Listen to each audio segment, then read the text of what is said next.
Salutare șahiștilor! Astăzi o să vă prezint câteva mutări și reguli speciale din șah pe care probabil nu le cunoașteți îndeajuns de bine.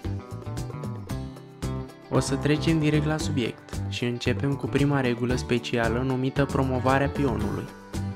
Pionii au o abilitate specială și anume dacă un pion ajunge la celălalt capăt al tablei, poate deveni orice piesă de șah. O neînțelegere uzuală este că pionii pot fi schimbați doar cu o piesă capturată. Acest lucru nu este adevărat. Un pion este promovat de obicei în regină deoarece aceasta este cea mai puternică piesă. O altă regulă a pionilor este numită an pesant, ce se traduce în trecere. Dacă un pion mută două pătrate la prima sa mutare și astfel ajunge în lateralul pionului adversar, pionul advers are opțiunea de a-l captura. Această mișcare specială trebuie făcută imediat după ce primul pion a fost mutat, altfel, opțiunea de a-l captura nu mai este disponibilă. Este destul de greu de explicat, de aceea v-am pus la dispoziție și un exemplu animat din care veți înțelege mult mai bine decât dacă vă explic. O altă regulă specială este denumită rocadă.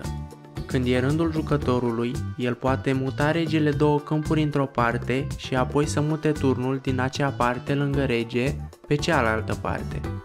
Totuși, pentru a efectua rocada trebuie îndeplinite următoarele condiții.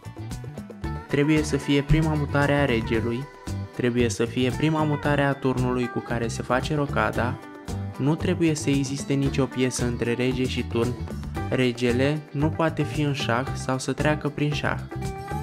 Observați că atunci când este efectuată rocada într-o anumită direcție, regele este mai aproape de lateralul tablei. Aceasta este rocada mică. Rocada de pe partea cealaltă, unde este poziționată regina, se numește rocada mare. Indiferent în ce parte se face rocada, regele mută întotdeauna numai două pătrate, iar turnul două sau trei. Acestea au fost regulile și mutările speciale.